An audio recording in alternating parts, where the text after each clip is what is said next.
All right, so we're building up this part of this lesson is still part of this aim that we did in class last week. Why was Russia the Russian Empire in the decline in the 19th century? And this is where we left off in class. How did modernization in Russia lead to discontent? So, because we talked about in class about the rise, the freedom of the serfs after the Korean War and the different changes that were being made in Russia as a result. And all this is going to lead to discontent within Russia because the Russian czars go about everything that they do in a very autocratic way. The reason why we're talking about this today is because this is going to give us some background into the Russian Revolution, which we're going to be going over in class this week. I don't know why, sorry. My other YouTube just got finished getting uploaded. So basically, the center of the opposition to Russia, to the Russian Tsar, was in the university. The university students and intellectuals, they made up a class of people that were referred to as the intelligentsia. And in general, anytime you refer to the intelligentsia, it's not just something that's specific just to Russia. The intelligentsia is your educated, usually university educated group of people. Now, so these university students and intellectuals and their professors, they were inspired by Western socialism. They despised individualism and materialism, and they were very much against the capitalism that they felt was kind of taking over control in Western Europe. Many of them were also anarchists, and they actually wanted to destroy the existing institutions that were in Russia that they felt were oppressive. Many of these people saw the potential for revolutionary action within the countryside because the peasants were burdened with these redemption taxes that they had to pay off before they could be free from serfdom, because there were these reoccurrent famines and just a lot of oppression of the peasants by the boyars in the countryside. They thought this would be the place where they could kind of drum up support for revolutionary action. So between 1873 and 1876, we see anarchists and other radicals beginning to travel into the rural areas of Russia to enlighten and kind of like rile up the peasantry. And the government responded to this. Tsar Nicholas responded to this with censoring the press and sending out the secret police to infiltrate and break up these organizations. And in the end, what this did, instead of deterring it, it actually encouraged the radicals and the revolutionaries even more. So the major centers of discontent against the Russians were the Baltics. Now remember, again, Russia is not, only half of Russia speaks Russian. Half the Russian Empire speaks Russian. So there's a lot of non-Russians in Russia, and they are not too happy about being controlled by Russia. So the Baltics, Poland, Ukraine, Georgia, and parts of Central Asia.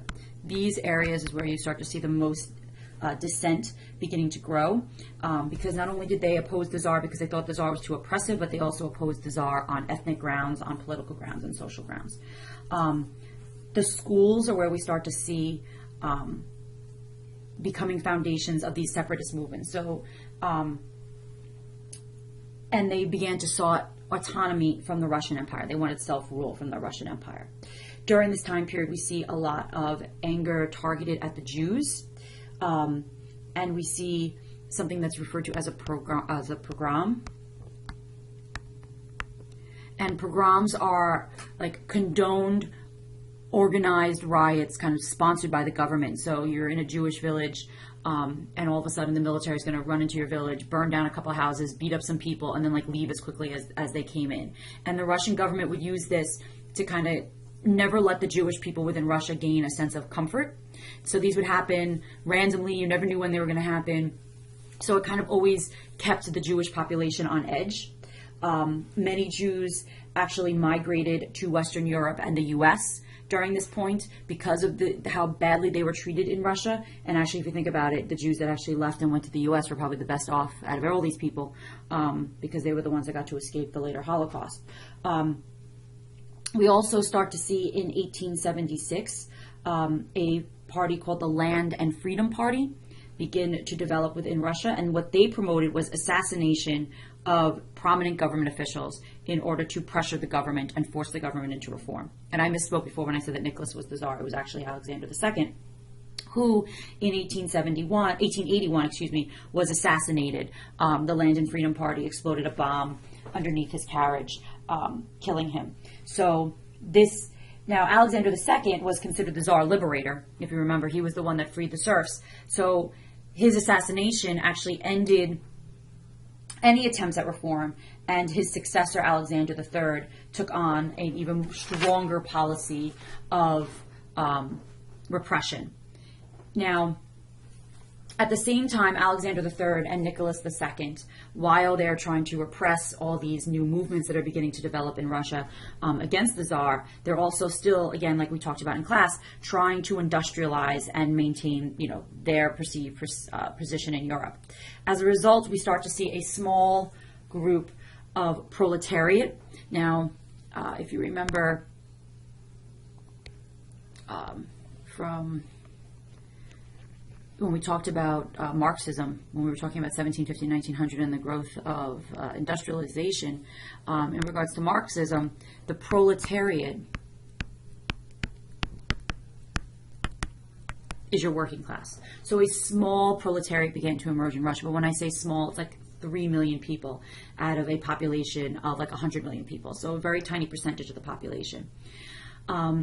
We start to see a lot of economic and social problems developing within the countryside, part of it because of the freedom of the serfs, because they're still paying off their taxes. They have this heavy tax burden.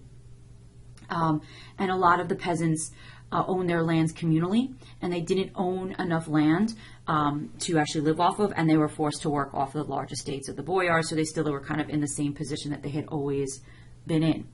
Also, we see going on in Russia during this time period between 1860 and 1914, the population rises in Russia from 50 million to 103 million. And that creates a lot of land hunger. There's not enough land to go around, and that's just increasing the discontent amongst the peasants. Another party formed in 1901 called the Social Revolutionary Party, and they completely opposed industrialization, and they wanted to go back to more of a communal farming lifestyle. And then in 1903, you have the Constitutional Democratic Party that was referred to just as the Cadets. So the Constitutional Democratic Party, they were formed in 1903. And what they wanted was parliamentary regime with ministries, civil liberties, economic progress. They basically wanted a Western-style liberal government. And at the same time, we have Marxism coming into Russia and spreading amongst the intelligentsia. So we have all these different forces beginning to build within Russia, which takes us to this question: how did the revolution of 1905 try to change the government of Russia? So we know already that in 1904, Russia goes to war with Japan in the Russo-Japanese War. And Tsar Nicholas II had gone into this war hoping that it would be a quick victory and it would build up all this nationalism and everyone would love Russia and he would be very popular again and, this would work in his favor. In the end, we know that it was a really bad defeat for Russia, really quite embarrassing. They lost land to Japan, and so he got the opposite effect. So on January 22nd, 1905, there was a protest that was held outside the Winter Palace. Winter Palace was in St. Petersburg, led by a man named Father Gapon, so a priest. So he led the workers, and they were petitioning the Tsar for an improvement of the industrial conditions, which I had mentioned in class was like some of the worst in all of Europe. So they were protesting, the peaceful protest, hoping just to appeal to the Tsar, hoping that the Tsar would help them and help improve the conditions. And you can see in this picture, that's not what happened, because the Tsar sent out his troops and they fired upon the crowd of peaceful protesters. 100 people were killed. This was known as Bloody Sunday. And you can see, sorry here. So outrage was sparked as a result of this, and revolution basically spread throughout Russia as a result of once the word got out. So constitutional Democrats, the cadets, were demanding political reform. There were student strikes. The Social Democrats are agitating the workers. And by October of 1905, the city of St. Petersburg, which was the capital of Russia at the time, is completely controlled by working councils known as Soviets. So you can see some of the images. So here they're burning a picture of the Tsar and some of the fighting that's going on during Bloody Sunday, and the people being killed, being fired on the crowd. So as a result of this upheaval, Nicholas had to try to gain some sort of order back in the country, as, you know, his capital city is being taken over by these workers' councils called the Soviets. So in 1905, in October of 1905, he issued something known as the October Manifesto. And what this did is it granted a constitutional government. So in 1906, we see for the first time in Russia something called a Duma. And the Duma, that was started in 1906, was basically a legislature. So he was going to have an election of a representative body, and he was going to create a more constitutional government. Now, however, Nicholas is still Nicholas, and he still is an autocratic Russian czar. So when the elections were held, he didn't like the people who got elected to the Duma. He felt they were too radical, so he dissolved the Duma, called elections again.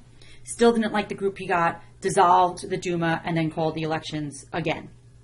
So you can see that this is not really a true movement towards democracy, because he's still trying to control and manipulate the Duma. And then in 1907, he had 700 rebellious peasants sentenced to death.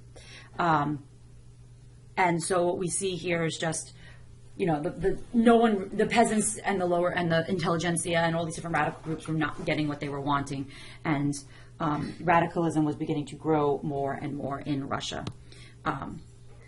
Which takes us to the summary question: why was there such instability in Russia in the 19th century? So now in class, we're going to start talking about the Russian Revolution, and we're going to see where all this instability kind of boils over and explodes in the Russian Revolution in 1917.